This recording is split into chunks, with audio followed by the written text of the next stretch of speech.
जय हिंद दोस्तों, मैं अमृतेश कुमार और आप देख रहे हैं Amritesh sir Career Wheel YouTube channel. यह शिक्षा का चैनल हर संभव बच्चों को कुछ न कुछ नया सिखाने का प्रयास करता रहता है। और आज हम लोग होम क्लासेस के प्रांगण में हैं और आप देख सकते हैं कि हमारे पीछे बोर्ड पे यहाँ पे बिहार के भूगोल के बारे में थोड़ा सा चर्चा की गई है। और आइए इस पर थोड़ा सा चर्चा वीडियो में भी कर लेते हैं और देखते हैं कि बच्चे कितना अच्छा सीख पाते हैं। और आप भी इस वीडियो के माध्यम से सीखने का प्रयास करिए। तो चलिए वीडियो को शुरू करते हैं। तो प्यारे बच्चों, आप देख सकते हैं कि आज का हम लोग का टॉपिक है बिहार का भूगोल।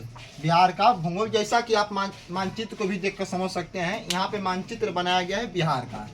और बिहार के मानचित्र में आपको कुछ महत्वपूर्ण तथ्यों पर जो है प्रकाश डाला गया है। तो आइए उन महत्वपूर्ण तथ्यों पर चर्चा करते हैं। सबसे पहले आप देख सकते हैं कि यहाँ पे एक पॉइंट लिखा हुआ है, यहाँ पे पश्चिम चंपारण है। यहाँ पे क्या है बच्चों? यहाँ पे है पश्चिम चंपारण। और पश्चिम चंपारण के बारे में थोड़ा सा चर्चा करते हैं। यह पश्चिम चंपारण जो है बिहार का क्षेत्रफल के दृष्टि से बिहार का सबसे बड़ा जिला है। उसके बाद यदि हम और बात करें तो पश्चिम चंपारण में ही बिहार का सबसे ऊंचा शिखर पाया जाता है, जिसका नाम है सोमेश्वर श्रेणी शिखर। सोमेश्वर श्रेणी शिखर जो है बिहार का सबसे ऊंचा शिखर है और इसका ऊंचाई जो है 875 मीटर है। कितना ऊंचा है बच्चा? 875 मीटर। कितना ऊंचा है? 875 मीटर ऊंचा है। कौन ऊंचा है? तो सोमेश्वर श्रेणी 875 मीटर ऊंचा है। उसके बाद यदि हम और बात करें तो यहाँ पे देखिए एक जिला है जिसका नाम है शिवहर। क्या नाम है बच्चों? ये शिवहर जिला जो है क्षेत्रफल के दृष्टि से सबसे छोटा जिला है। बिहार का सबसे छोटा जिला वो कौन सा जिला है जिसका क्षेत्रफल सबसे कम है? कौन जिला है? शिवहर। बहुत बढ़िया है। और इधर हम बात करते हैं तो यहाँ पे लिखा गया है किशनगंज। क्या है बच्चों? किशनगंज। ये किशनगंज बिहार का एक ऐसा मात्र जिला है जहाँ पे सबसे पहले मानसून पहुँचता है। किशनगंज में ही सबसे पहले क्या पहुंचता है? मानसून पहुंचता है। और आपको पता होना चाहिए कि जहां सबसे पहले मानसून पहुंचेगा वहां ही सर्वाधिक क्या होगा? वर्षा। तो हम कह सकते हैं कि बिहार में सबसे अधिक वर्षा कहाँ होता है? तो क्या बोलिएगा? किशनगंज। क्या बोलिएगा? किशनगंज। बहुत बढ़िया। उसके बाद और हम बात करते हैं बच्चों, बिहार को दो भागों में बांटने वाली एक नदी है। बिहार को दो भागों में बांटने वाली एक नदी है जिसका नाम क्या है? गंगा नदी। हाँ, इधर उत्तरी बिहार और इधर दक्षिणी बिहार। और गंगा नदी के बारे में चर्चा करें तो बिहार की एकमात्र गंगा नदी ही एक ऐसी नदी है जो बिहार में सबसे लंबी सीमा बनाती है। अर्थात कह सकते हैं कि बिहार की सबसे बड़ी नदी कौन? गंगा नदी। बात मत करो।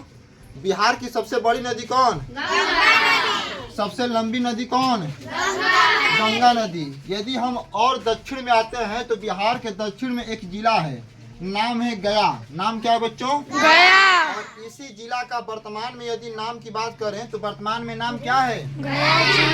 गया जी। क्या नाम है? हाँ, बिहार में वर्तमान में गया जो जिला है उसका वर्तमान का नाम क्या है? गया जी। और यह गया जिला जो है बच्चों, गया जिला जो है, देखिए एक चीज बता रहे हैं कि धार्मिक दृष्टिकोण से इसका बहुत हल्ला मत करो। धार्मिक दृष्टिकोण से गया जिला का अपना एक महत्व है। महत्व यह होता है कि जो पूर्वज मरे होते हैं ना, तो उनका शायद पिंडदान वाला प्रक्रिया यहीं पे होता है। नया आदमी कहता है कि जा रहे हैं पूर्वजों को बैठाने। कहाँ पे? गया में। कहाँ पे जाते हैं? गया में। तो धर्म के दृष्टि से देखा जाए, धार्मिक दृष्टि से, तो पूर्वजों के मुक्ति का ये जगह है ना। पूर्वजों को मुक्ति दिलाने वाला यह जगह है। कौन? यहीं पे पिंडदान की प्रक्रिया होती है। किसकी प्रक्रिया होती है? और बात करते हैं गया के बारे में बच्चों। तो गया के बारे में और बात करें तो बिहार का एकमात्र जिला ऐसा गया है जो दक्षिण में पड़ता है बिहार के, जहाँ पे अधिक गर्मी और ठंडा के दिन में अधिक ठंडा पड़ता है। तो प्रश्न करेगा कि बिहार का सबसे गर्म जिला बोलिए। बिहार का सबसे ठंडा जिला? अच्छा, गर्म जिला कब होगा? अच्छा, ये महीना कौन चल रहा है? जून का महीना ना। इस समय गया में बहुत गर्मी पड़ रहा होगा, बहुत गर्मी। और ठंडा के मौसम में गया में खूब ठंडा पड़ेगा। बात समझे ना? खूब क्या पड़ेगा? ठंडा पड़ेगा। तो सबसे गर्म जिला गया और सबसे ठंडा जिला देखिए बिहार का रामानुजन एक बहुत बड़े गणितज्ञ हुआ करते थे। क्या हुआ करते थे? गणितज्ञ। रामानुजन एक गणितज्ञ है, गणित का बहुत बड़ा जानकार है ना, गणित का बहुत बड़ा जानकार है। तो कहा जा रहा है कि बिहार का रामानुजन किसे कहा जाता है? तो बिहार का रामानुजन डॉक्टर वशिष्ठ नारायण सिंह को कहा जाता है। डॉक्टर वशिष्ठ नारायण सिंह को कहा जाता है। तो बिहार का रामानुजन किसे कहा जाता है? डॉक्टर वशिष्ठ नारायण सिंह को बिहार का रामानुजन कहा जाता है। और देखिए ध्यान से, बच्चा यदि प्रश्न करे कि पूरे अपने बिहार में, अच्छी बताओ कि बिहार का क्षेत्रफल कितना है जी? बोलो।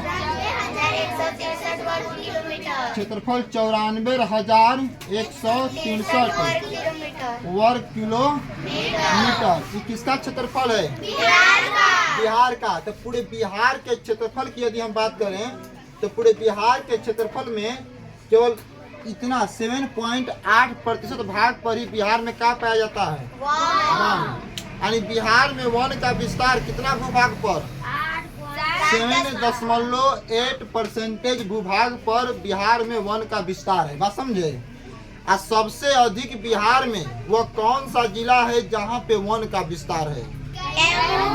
अपना जिला। कौन जिला हम लोग का है? तो कैमूर जिला में वन का सबसे अधिक विस्तार है ना।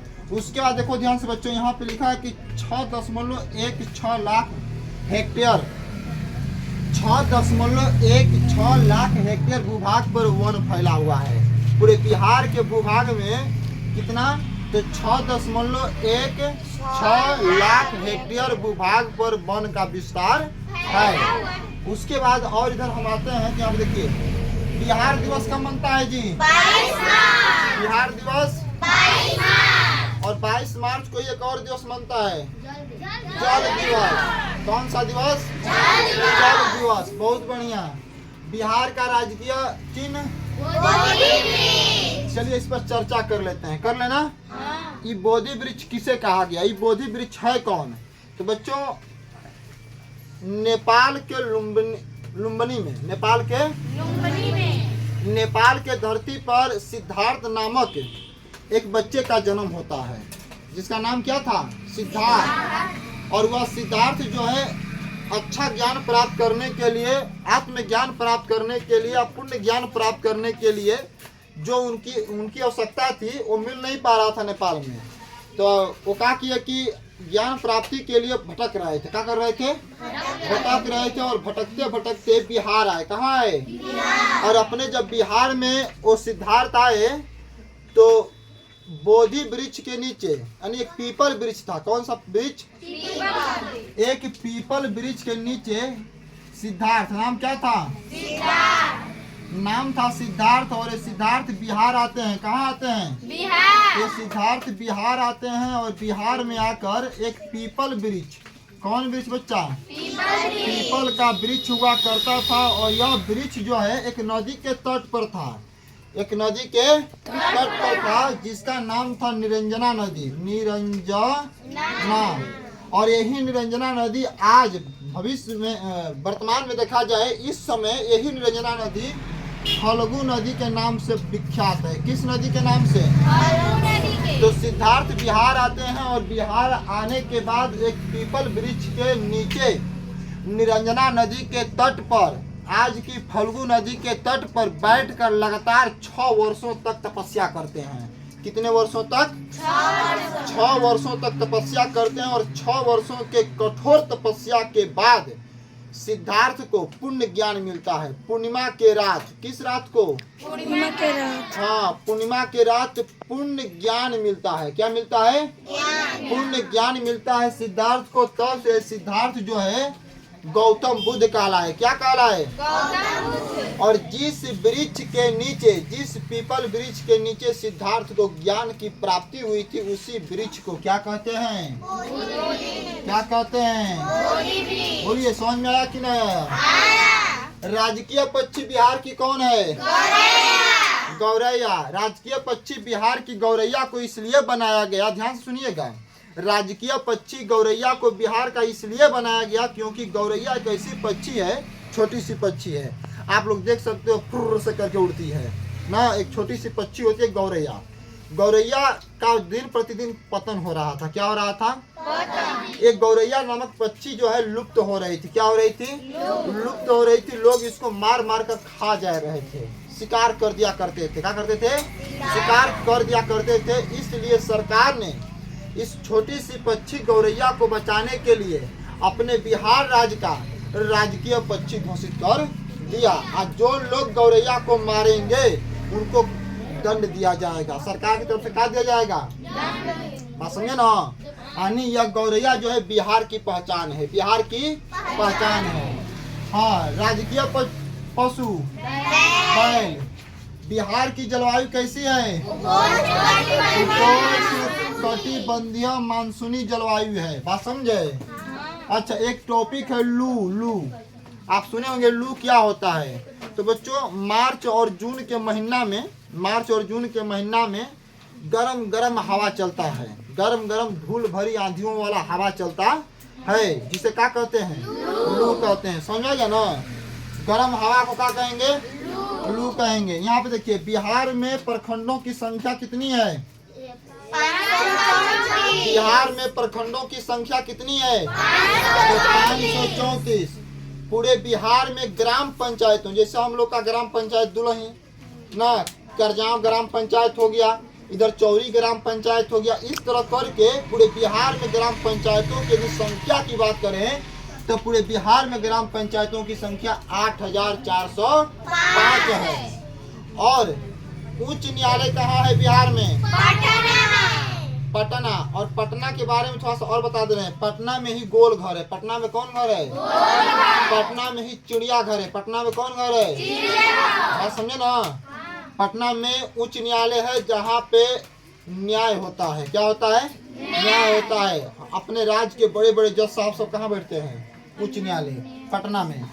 राजकीय भाषा क्या है बिहार का? हिंदी। और सेकेंड राजकीय भाषा उर्दू। धन्यवाद।